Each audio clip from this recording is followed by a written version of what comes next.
Welcome, guys. I'm going to try to lead you into this wonderful world of algebra. I have to warn you, though, there are a lot of terms to learn in this new language we call algebra. Algebra is a language of symbols. One symbol that is often used is called a variable. We typically use the letter X, Y. Sometimes it's a symbol like a drawing, a shape. But in either case, a variable represents an unknown value. What I have before you is I have an expression 2 plus n. This is known as an algebraic expression. It is made up of at least one operation. Any letter can be used as a variable, or a drawing for that matter, and the combination of the number and variables is what makes it an algebraic expression. Really quick, one thing that we need to try to get away from is that we often use the letter x as a variable. This letter x can often be confused when we're trying to multiply, so we want to get away from that. And what I have down here is a couple ways that we want to show that we mean multiplication. We have 2 right here.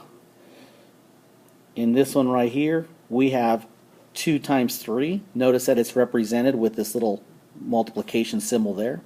I also have a number next to a variable, a constant next to a variable right there. Actually, that's a coefficient next to a variable. And whenever you have a number directly next to a letter, it also means multiplication. So 5t means 5 times t.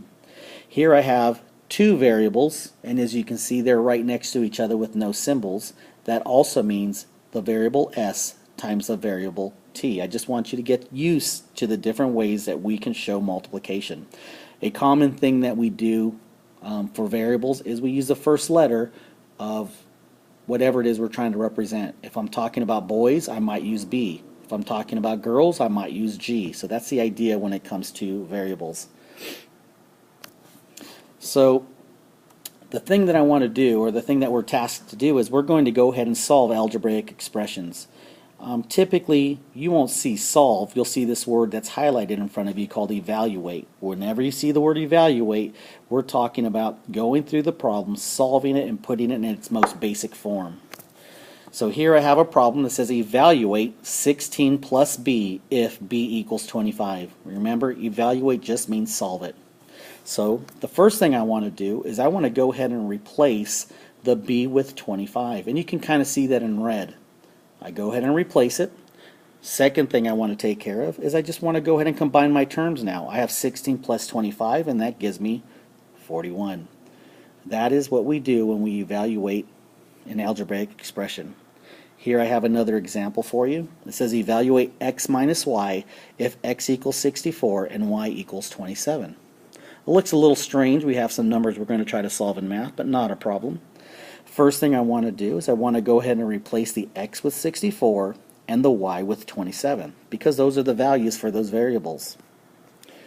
The next thing I want to do is I want to go ahead and subtract, combine those terms and subtract them. 27 from 64 gives me 37, and that's our solution. I hope this is kind of making sense. I'm going to go ahead and give you another example. Here I have evaluate 5t plus 4.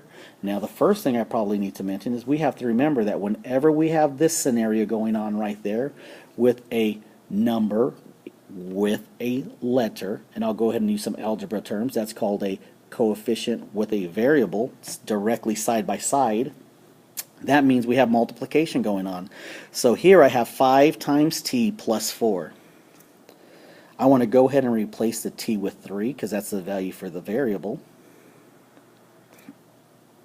Next thing I want to do is I want to multiply my 5 and 3. According to the rules of order of operation, that's the first thing I want to take care of. So as I go through there, 5 times 3 gives me 15. The next step here is just combine my 15 and 4 to get a solution of 19. I hope this is starting to make sense to you. I know it's only 3 examples, so what I thought I would do is I try to do a little differently. And by that I mean I'm going to solve these using my pencil. You can follow along, and sometimes this makes more sense. It won't be as pretty, but it might make more sense. So here I'm tasked with solving a couple of algebraic expressions, and I'm given that a equals 6 and b equals 4. So what I want to do with my first step is I want to go ahead and replace my variable with a 6 in this case. So a equals 6. I go ahead and write the remainder of the problem, plus 8. Notice that I'm writing right below it. I'm not going off to the side. I'm not going off at an angle. I write my work directly below the problem. Well, there's only one thing left to do here, and that's to go ahead and combine these two terms. I have 6 plus 8, and 6 plus 8 gives me 14. 14 is the solution for a plus 8 when a equals 6. Example B looks a little strange, but again, I have two variables, and the first thing I want to do is I have their values, so I want to go ahead and substitute them. If a equals 6, I want to go ahead and put that in there, put my subtraction sign down there, and b equals 4. So step 1 is go ahead and replace those variables with their values.